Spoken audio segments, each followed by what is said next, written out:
Hello, my name is Mark Epstein. I'm the director of the California Environmental Technology Education Network. Some of you have seen some of my videos and stuff of using geospatial technology and other as far as instruction. And I am here at the 2019 Esri Conference, and I'm with Joseph Kerski, who's with Esri, but has been prior to that with a long career based out of Denver, Colorado, which has included the United States Geologic Survey. And talking to Joseph today about basically as far as using geospatial technology and more specifically with web mapping as an instructional tool in K12 earth science and how that is a benefit to students. So the first question, Joseph, in your time with USGS is that we have seen over the last, I know at least 20, and we're probably talking 40, 50 years, the expansion of computer technology being utilized as a research tool dealing with the earth sciences. So if you can sort of give us a little bit of your sense or from your experience, the importance of computer technology and computer modeling in the research by earth scientists. Oh, absolutely. And thanks, Mr. Epstein, for having me over. You know how much respect I have for you and have had for many, many years.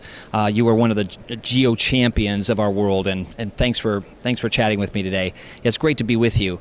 I would say, first of all, that scientists have always embraced technology, right? Over the centuries, scientists have been at the forefront in using, but also innovating and inventing technological tools. Now, as mapping has evolved to a fundamental way of understanding our world. Maps have been used to understand the world for hundreds of years, but for, as you know, most of that period, they were very clunky on stone tablets, and then on wood blocks, and then on paper and vellum, and then later on film, and now in the digital age.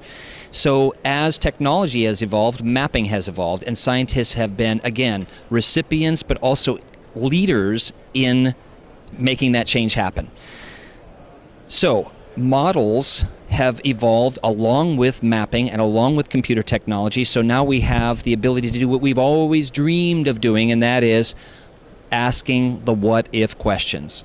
What if temperature increases by 1 degree C or 2 degrees C? What will happen to, you fill in the blank, ecoregions, oceans, the web of life, agriculture, human population vulnerability, etc. And there are lots of other models that we can run even on a local level. What happens if this river exceeds its 500-year flood stage at more than 500-year intervals? What happens to, again, soil erosion, population, agriculture, etc.? So models, computers, maps, they've all been evolving, and I think, and this is why it's great to be with you here at the Esri User Conference, that these technologies have now enabled us to do another thing besides asking the what-if questions and actually following through on the what-if questions, and that is that we can see, as the conference talks about, what other people that are not using mapping technologies cannot see easily. Now, the technology is great, the data is great, the people running them are wonderful, but what we need to be doing is still, as I think you've always nudged students, faculty, and others, is to ask those questions. If we can keep asking those questions, those kinds of what-if scenarios will be embedded into the tools and enable us to make the wiser decisions for the future. So, very good description. So what we've got, and let's take a look at, we've got a clip from a Penn State PBS series called The Geospatial Revolution with Richard Albee, who is a Nobel Prize winning earth scientist, talking about the use of geospatial technology in the earth sciences. So let's take a look at that clip. We simply could not know how the Earth works without geospatial technologies telling us where things are, how they're related, how it's put together to tell us the story of what really is happening. So I always find that clip very useful in explaining to educators of the benefits of using geospatial technology as a instructional tool. And that's going as far as we've moved on, as you were talking about the evolution of the technology with today with web mapping as an instructional tool. And I know that's an area that you've done a lot with, Joseph. And why don't you talk about the benefits of using web mapping as far as an instructional tool for earth science teachers. And you also may want to mention in ArcGIS Online the accessibility of data files from both USGS and NOAA. Indeed. So just to give you a short background, actually I've spent most of my career in federal agencies creating the kinds of layers and data that we are using in these tools like ArcGIS Online. So NOAA, Census Bureau, USGS. So I've always been very interested in data, and one could argue that everybody in geospatial technology is really a lover of data, right? We love to dig into data. We love to be critical of data, know where it came from, who created it, the scale was created at, and everything. That to me is more important than ever now as we have these web tools that allow students and others to say, oh, data layer A, data layer B, data layer C, I've got my web GIS map. Where did all that data come from? Can I trust it? How do I know when it was last updated, etc.? So it's more important than ever, in my view, that we pay attention to geospatial data. Now, another nice thing about the advent of WebGIS and the convergence of some of these technologies that we've been chatting about is that we have open data portals, and that is all an outgrowth of the open data movement that has been occurring for the last 15-ish years, where governments, nonprofits, private companies, academic organizations and others are now saying this data is an asset and we're going to serve it and we're going to make it open, because the societal benefits that can ensue from people using those geospatial data sets that we've spent hundreds or thousands of hours compiling and maintaining are now available to students, faculty, decision makers, transportation planners, human health officials, etc., to make a better world. So that's very exciting that we have these rigorous data sets at our fingertips. And another advent that I think is quite exciting with WebGIS is that we are increasingly tied, as you well know, Mark, to the Internet of Things. That means, for practical purposes, for us in geospatial technology, earth science, and other fields, that we have access to real-time stream gauging stations, weather feeds, traffic cams, seismic stations, citizen science-enabled data on pine beetle-infested trees, you name it. All of this is feeding into what Jack was talking about this week, Jack Dangerman, founder of ESRI, the intelligent nervous system for the planet. So GIS is providing this somewhat like your body provides your organs, your vital organs, with signals and strength to keep your internal systems running. GIS is providing the lighting in this room right now. It's providing the food that we ate yesterday. It's providing transportation to get us here, etc. So that's exciting as well. So as we have this platform that we can provide students and faculty with, they have access to, as never before, real-time or near real-time information about a wide variety of things, from ecoregions to their local census population data for their communities and everything in between. So that's really, I think, one of the most exciting developments in the last generation, not just for geospatial technology, but for everyone making decisions about our planet. Because as you know, Mark, it is increasingly about the whys of where. What's where, why is it there, and why should we care? So as far as on that, now one of the things, and I know you've been around different parts of the country and you've had the opportunity to talk with a number of earth science teachers as they begin utilizing this technology. Why don't you tell us a little bit about, as far as the feedback you get from actual earth science teachers around the country that are using the web mapping technology and how it has a benefit in their classroom with their students? Absolutely, thanks. First of all, it's a huge honor and pleasure for me to be working with fine educators like yourself and others.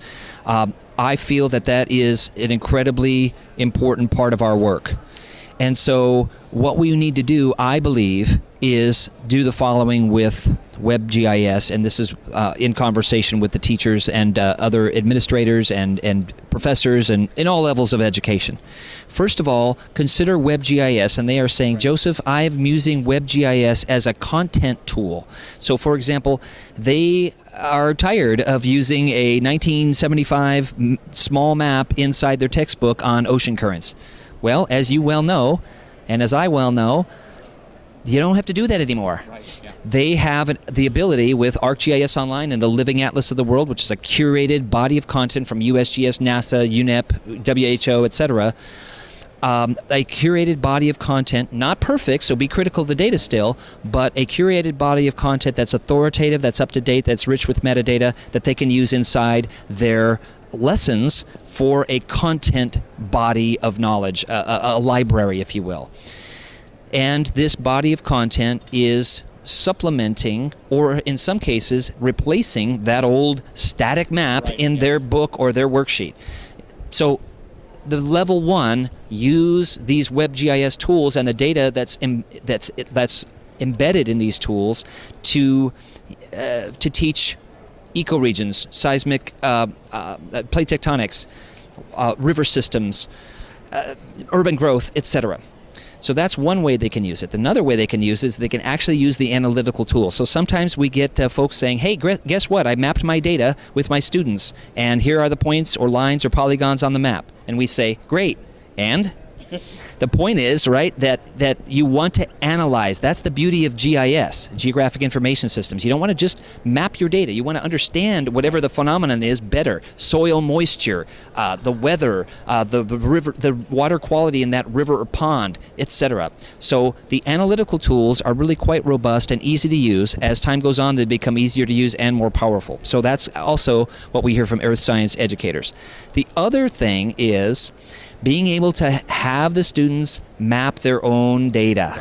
And I know you're a big proponent of fieldwork, having them out in the community, mapping soil moisture, weather, water quality, broken sidewalks, whatever it is in their community, but being able to map their own data, not just map stuff that NOAA and NASA and USGS or their state of California DNR mapped, but actually map their own data. There's, I think, a lot of value in that, not just the technical value, right, but they start caring about their own community a bit more, and also it is my hope that they will want to be involved in actually making their communities a better place. That is really one of the ultimate goals that Mark and I have for all this, is that, yeah, we want to teach them skills and we want to teach them inquiry and problem-based learning, but ultimately it's, I want to make a difference and make my community better.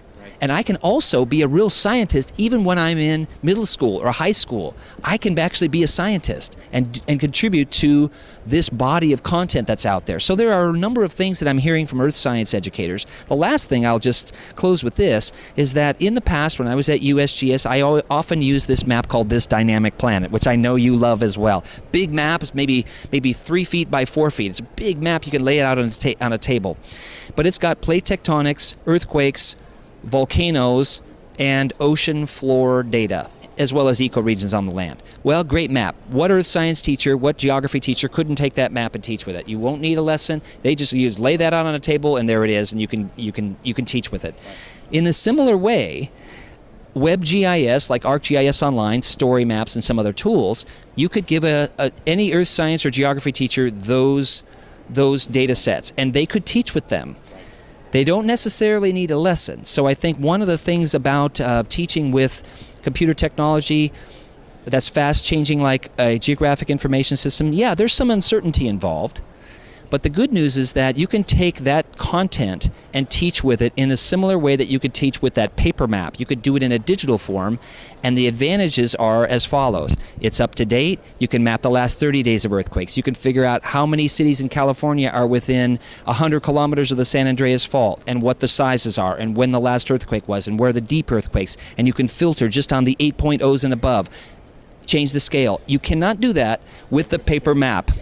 So those are just a few of the many advantages of using it in this digital environment. We're not using it in a digital WebGIS environment just because it exists, but because it enhances value in education, which is, again, one of the things I respect about you, Mark. You're always pushing the forefront about this is not just something for scientists. Educators can do this.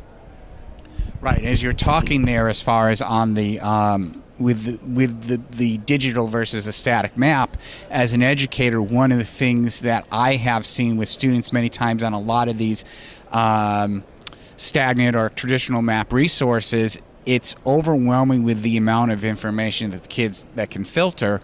So with the digital, the ArcGIS Online platform, you can turn layers on and off, and you can make assumptions and basically begin to filter the relationships, which very much conforms with the new next generation science standards and the change in emphasis in earth science to the emphasis on having the students understanding the interrelationship of Earth systems. So Joseph, I thank you very much. And as far as for those of you, as far as Earth science teachers, being able to take a close look and being able to incorporate this technology today, I personally feel as a teacher who's done Earth science that actually is that you really can't teach Earth science today without this technology. Completely agree. Right. Thanks, Mark. Okay, Much thank you appreciated. very much, Joseph.